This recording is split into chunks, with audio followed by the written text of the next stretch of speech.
Dans le cadre de la reprise effective de la coopération, le Mali a bénéficié de 4 nouveaux financements d'une valeur de 237 millions de dollars octroyés par la Banque mondiale. Cet appui soutiendra les efforts du gouvernement de la transition du Mali, visant notamment le renforcement de l'inclusion sociale, la santé, l'énergie et des transports. Selon les prévisions de la Banque mondiale, l'Afrique subsaharienne devrait connaître une croissance de près de 4% en 2022-2023. Après la récession en 2020 causée par la pandémie du Covid-19, l'institution table sur une reprise économique régionale qui débutera avec une hausse du PIB de 3,3% en 2021.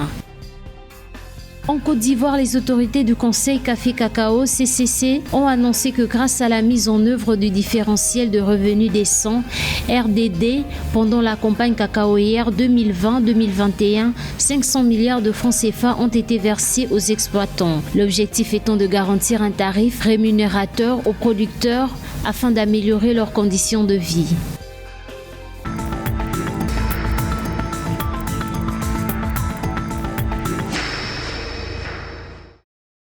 Quatre accords de financement d'un montant de 237,5 millions de dollars viennent d'être signés entre la Banque mondiale et le Mali. Ces accords interviennent quelques semaines après la reprise de la coopération entre Bamako et l'institution de Bretton Woods. Les fonds soutiendront notamment les efforts en cours au Mali, visant à améliorer l'inclusion sociale, la santé, l'accès à l'énergie et les transports terrestres. Il me plaît de rappeler que la signature de ces accords constitue les 6e, 7e, 8e et 9e accords signés avec la Banque mondiale depuis le début de l'année 2021, totalisant ainsi un montant de plus de 318,78 milliards de francs CFA.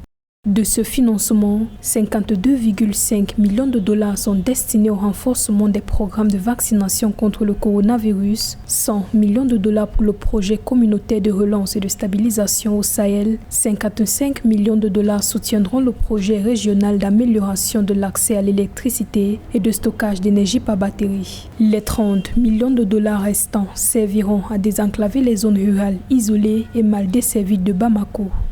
Un tel financement va par ailleurs renforcer la courbe de croissance de la dette multilatérale dans le portefeuille d'investissement au Mali. Car avec les crises successives, la priorité pour les autorités maliennes était d'accorder l'urgence à la contraction des dettes bilatérales. Les dettes multilatérales au Mali sont estimées à 73%, contrairement aux dettes bilatérales qui sont estimées à 27%. Cet accord constitue une bouffée d'oxygène pour l'économie malienne, qui est une économie en pleine récession depuis quasiment 3 ans, en raison notamment des effets conjugués de la crise sécuritaire, la crise politique et également la pandémie à Covid-19.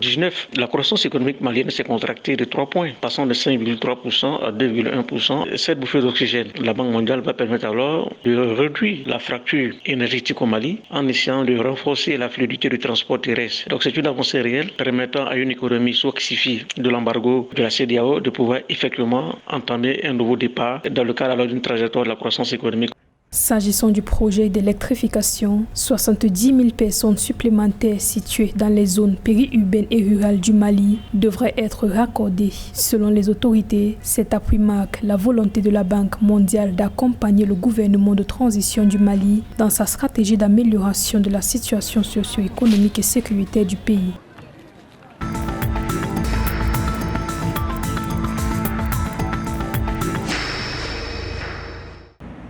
L'Afrique subsaharienne devrait connaître une croissance de près de 4% pour 2022-2023. C'est ce qui ressort du dernier communiqué de la Banque mondiale paru mercredi 6 octobre 2021. Selon l'institution, ce chiffre représente une progression d'un point de pourcentage par rapport aux prédictions contenues dans la dernière édition du rapport d'avril 2021. L'institution financière fait remarquer que la région devrait sortir de la récession liée aux conséquences de la crise sanitaire avec une croissance de 3,5% annoncée pour 2022 et 3,8% pour 2023. Toutefois, bien que ces prévisions soient en hausse par rapport à 2020, elles demeurent fragiles en raison du faible taux de vaccination sur le continent.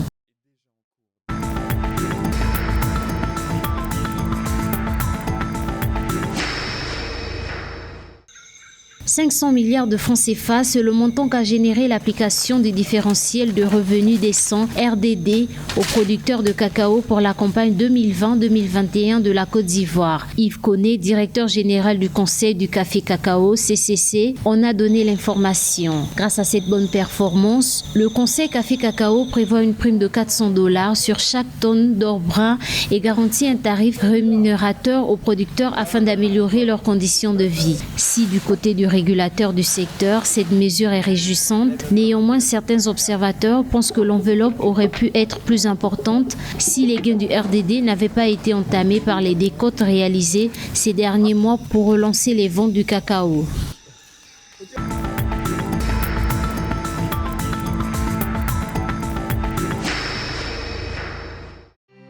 Dans l'optique d'améliorer l'accès à Internet sur le continent africain, Google a annoncé mercredi 6 octobre 2021 un investissement d'$1 milliard pour les 5 années à venir. C'est lors de la toute première édition du Google for Africa organisée en ligne que Sundar Pichai, le président directeur général de Google et Alphabet, a donné l'information. Le financement permettra l'amélioration de l'accès à Internet et les produits numériques, le soutien aux startups, l'autonomisation des entreprises et le soutien aux associations à but non lucratif. L'investissement comprendra notamment l'installation du câble sous-marin Equiano destiné à transporter un Internet haut débit en traversant l'Afrique du Sud, la Namibie, le Nigeria, Sainte-Hélène et reliera le continent à l'Europe.